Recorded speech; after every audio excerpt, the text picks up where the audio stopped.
All right, so let's look right here. See where it says beats? This little window is what's called our warp mode. Now, the warp mode is kind of like, imagine that this huge amount of math that needs to happen for this all to work right.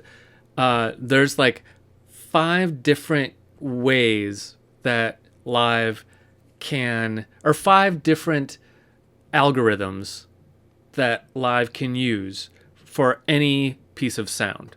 Okay? And the default is beats. So when you give it a new piece of music, it's going to say, okay, I'm going to use my beats algorithm and figure this out.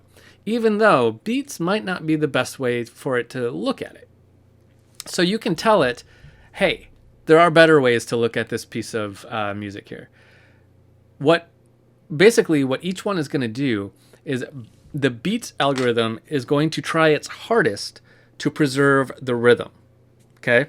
That's where all its energy is going to go. The tones one is going to try its hardest to preserve the pitch so that while we're doing all of these fancy math things, the pitch doesn't get all wobbly. It's going to try to preserve the pitch as best it can. So that might be the one we want to use on our vocal sample when we come back to that.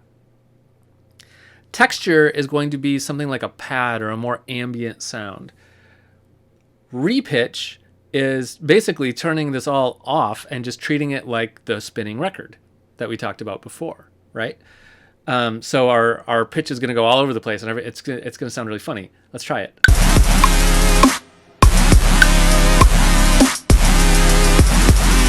So that puts back together the speed and pitch thing that I said we've worked so hard to take apart. The repitch setting on the warp mode puts it back together, which is kind of funny. Complex and Complex Pro is what I would use for something like a full track. What these do is they're going to use, the downside to using them is that they're going to use the most processing power. So you can't have you don't want to have 100 tracks in a session all being warped with Complex Pro. You're going to crash your computer eventually. But for just this track, it's going to try to preserve everything as much as it can. So that should get rid of that little wobbliness that we had in here. Let's try it.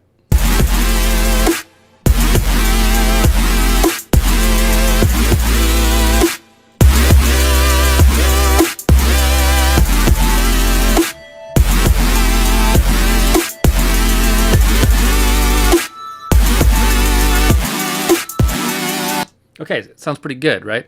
It sounds like nothing's really happening to that piece of audio other than it's a bit slower, right?